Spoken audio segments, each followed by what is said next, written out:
Hello and welcome back to the Green Workbench. We now have a green tractor as well as a green workbench.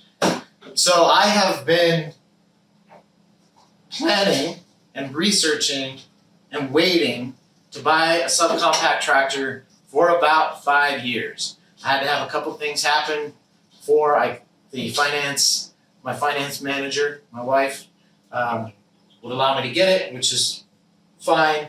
I wouldn't have bought it earlier anyway.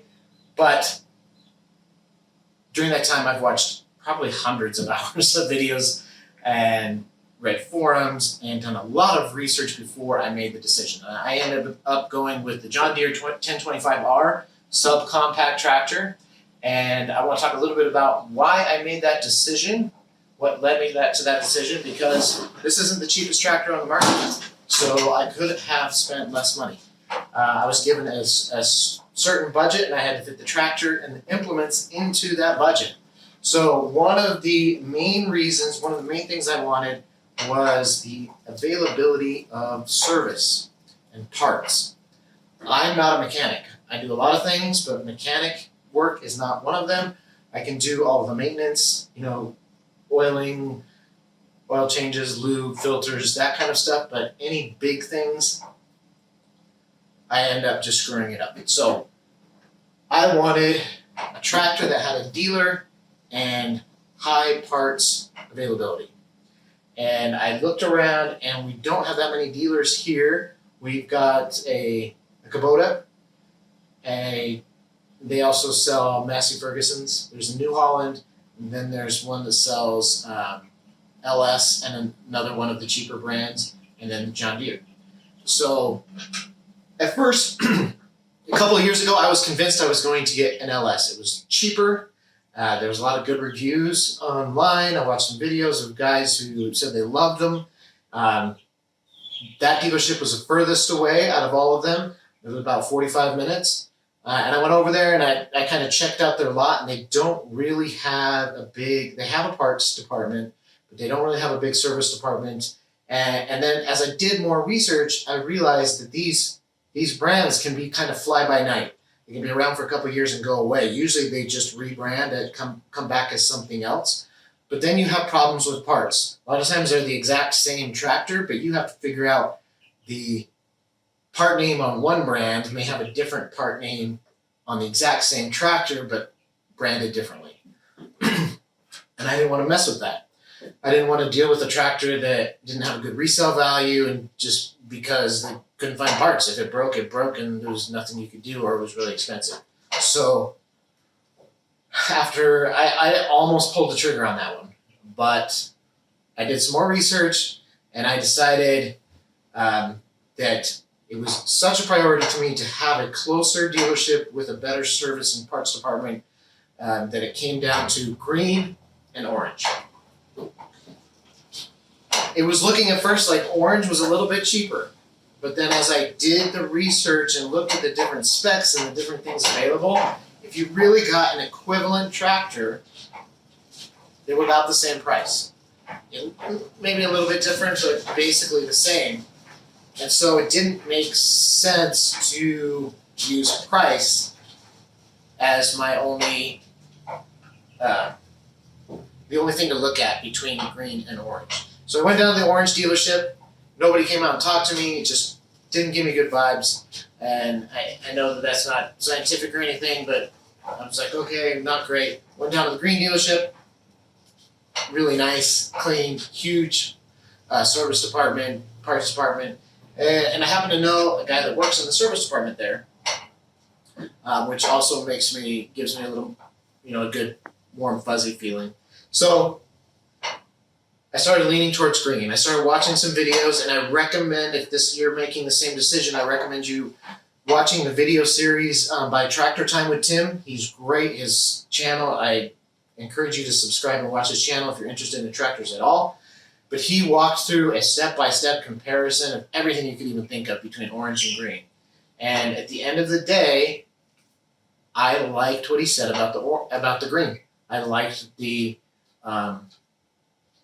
just little things about John Deere and the options available with this 1025R. So I decided to go with it. So my experience at the dealership was actually really, really good. I talked to the guy I know earlier this year, and he said, well, you need to get down there and put your name on one of those if you want it, because I wasn't ready to buy until summer. And so I did. I went down that week. I talked to a sales guy. He was awesome. I explained my situation. Hey, I'll have the cash in the summer. That's when I have permission to pull the trigger and buy. And he said, no problem. We'll put your name on one. See it here. Got my name right here. And he gave me that price. And with inflation as it is right now, there have been 2 price hikes since I purchased, or since I claimed it, and there's going to be another even larger one next month. So I locked in this tractor 2 prices ago, which was awesome that they did that, and they let it sit on the lot for me, no money down or anything. So they were awesome. And if that's the kind of service I get from that dealership, then I am super happy with buying from them, because I know they'll take care of me. When it was finally time, he delivered. He dropped it right off on my driveway, exactly where I wanted it. And he didn't just drop it off and go. And this was the sales guy. He dropped it off and he walked through the entire tractor with me. I don't have experience on one of these. So he walked through every little thing. This is how you do this. This is what this means. This is what this button does. He talked about like the things he learned from owning it himself, some hints, some tips. And he didn't leave until he had answered every one of my questions. And so again, that level of service, I'm sold. I'm a customer. The options available were important to me. So this is what I did. I've got an acre, so it's not a huge property, but it's big enough that I needed a subcompact. And but I don't have a lot of lawn. My property is mostly garden and pasture, and then there's a small front lawn that we're actually transitioning to a desert scape, which this will help me do, by the way. So I didn't need the mid-mount mower, so I didn't get that. I did want to get the backhoe, but it's so expensive that it basically blew my budget. And I couldn't have gotten any other implements, which didn't help me in anything else I needed to do. So I decided no on the backhoe. I can rent the backhoe for every job that I can think of and still not spend over the next 10 years as much as it would have cost to buy. And maybe one day I'll have the money and I'll just buy it, but it just didn't make sense to buy the backhoe. I did want pallet forks, and I looked around at different prices, different stores and recommendations from people, and the forks at the dealership were the cheapest ones, and so I went with those. And the bucket, the loader bucket, and then the quick attach. And I'll show you those, but I got that so I can quickly attach my 3-point implements. So let me show you some of the stuff I got and walk through that and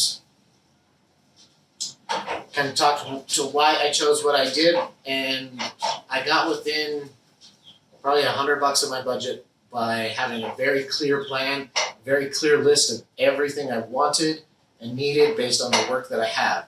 Not just because it was shiny or fancy or other people have it, but every implement that I've purchased has a purpose for something that I need to do on the property.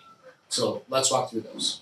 So like I said, I got the forks and excited because they're so easy to just disconnect, but I'm trying to put everything on pallets, so I need the forks for that, and just lifting stuff around the property, it'll be great. And then the bucket, I need that. It's super easy to switch between the forks and the bucket. And then I'll show you, I've ordered some stuff for the bucket as well. I'll show that when I get them. All right, so the iMatch Quick Connect here. I actually was going to buy a different brand. I was going to buy the Speeco brand because you don't need the bushings. But the price structure at the dealership, it made more sense. It actually saved me money to buy the Deere brand. And so I went with it. And it came installed, which was nice. So those are ready to go, as you can see. And second, this is a 4-foot county line tiller from Tractor Supply. I haven't used it yet. I'm just getting it hooked up. I just got it put together, and I've got to get the PTO connected. But that'll be the first thing I try, and I'll probably leave it on quite a bit for rear ballast. I have ordered some rear ballast, which I'll show you as soon as I get it. But that was my first big implement, was this 4-foot tiller. I went with the 4-foot instead of a 5, just because with the subcompact, it didn't make sense for 1 extra foot, the extra pressure or drag, or the tractor has to work harder with the 5-footer. So I went with the 4. Another thing I learned about getting the 4 is it matches better the width of the tractor. And so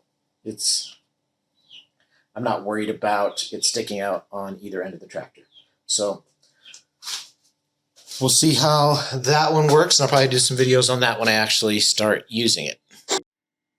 So the next large 3-point attachment was the box blade. So I have a gravel driveway. It hasn't actually been worked since I've moved in, and I would venture to guess before that it just added gravel every once in a while. So it's going to be a challenge, but it rained last night, so I'm going to try it out. But that was the next big 3-point, and I got the 4-foot, the 48-inch from Tractor Supply because it was the best price, and 48-inch should be easier to handle for this tractor. So this is the last piece I've been waiting for. This is a Versa bracket bundle from GoodWorks. So we've got a hitch there. Came with weights. I'll show you those that go on the top there. Chainsaw, hooks. So I guess that's why it's called the Versa bracket. But that allows me now any attachment that comes with a hitch. And I already have the hitch from Heavy Hitch for the furrower. So good to go there. And these are the weights. So you can choose how many weights you want, or if you want the 41s or this, I think they're 70s. So the smaller the big weights to go with your Versa bracket. So I don't have to keep the tiller on all the time to get that weight I need in the back. I can use the Versa bracket with these weights. All right, my next attachment is this Hiller Better from Heavy Hitch. So just connects right into the hitch here. Got the bar going across, and this is a pretty versatile attachment, so I'm pretty excited to use it next year on the garden. It's got the discs to disc it up and create the hills.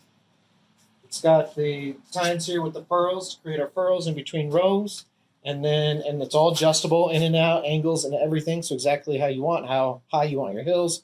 And then we've got an adjustable furrower to hit the top of the hills so that you can put a little furrow down your hill and plant your seeds right in there. So you don't have to bend over and create holes or furrows for your seeds. So it's kind of an all-in-one solution. So I'm really excited to use that next season. Next is this tooth bar from Heavy Hitch. And I've already used it. And it does a great job. It's really heavy duty. It really helps you dig into a pile. And it comes on and off very easily. So super useful. And again, tooth bar from Heavy Hitch. That was the next implement or attachment or whatever you want to call it. The next thing I got was this grease gun from Aerotech that came with multiple canisters. These are really convenient to use. The way they work, they're not messy at all. They just go in there and you can get an electric one that's battery operated as well if you want to spend a little bit more money. But you have to grease that tractor a lot, so it was worth it to get a good quality grease gun. Next are these edge tamers from R2. So they just go right onto the bucket, and so what it does is it allows the bucket to go on the ground without digging, so it'll just skid on top. And I got that specifically for snow because it allowed me to take up the heavy snow, still leave, half an inch on the ground, which is not a bad thing, and won't scrape into the gravel driveway. It'll just float right on top with these edge tamers. So you get multiple. I got 2, so 1 on each end of my bucket. So those should be helpful in the wintertime, and that's a lot cheaper than buying any of the snow implements like a blade or a blower. We don't get enough snow for either one of those. Okay, and I guess this is the last one. I've showed you everything so far. This is a subsoiler / furrower from Heavy Hitch. So this piece on the bottom comes off and it just connects to the hitch and is adjustable for depth. And essentially that will dig a pretty good trench. So if I need to kind of dig a little bit deeper in a trench, I can use that subsoiler. If I need to lay down electrical or whatever, and I need a trench. So it's not a trencher per se, so it's not going to go as deep or operate like a trencher, but it can be used like that. But it's also a furrower. So along with my hiller bedder, this has got that bigger furrow, so I can cut those furrows and then go through with the hiller bedder as well, or vice versa. So I'll play with that next year and see the best order to do that in. But that allows me to adjust how deep I want my furrows as well. And it will allow me, if I just want to run the tractor through the garden and to just build up those furrows or redig them, they get weeds and stuff in them, I can use this. So that is I think that's the final implement that I got for the tractor.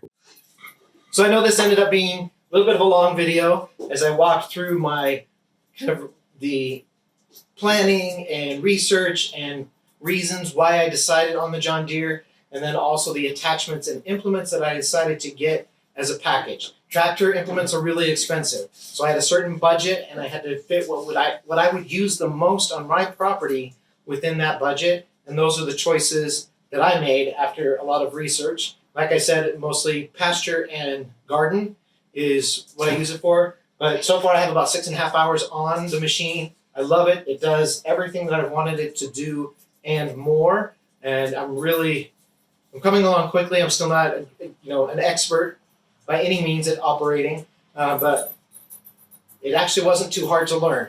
And I'm getting better and better. So I'm very happy with my decision. A lot of research, a lot of videos, a lot of back and forth, a lot of jotting down numbers on paper. But those are the things that I came up with to buy with my tractor. Because the next implement I get, I'm going to have to decide on it, justify why I really need it, and then save for it because I don't have that upfront budget that I had this time around. So please subscribe, hit the notification button. I'll leave I'm going to start posting videos of me learning and working on the tractor and getting better and better at it. So hopefully those will interest you, and I'll catch you next time on the Green Workbench. Thanks for watching.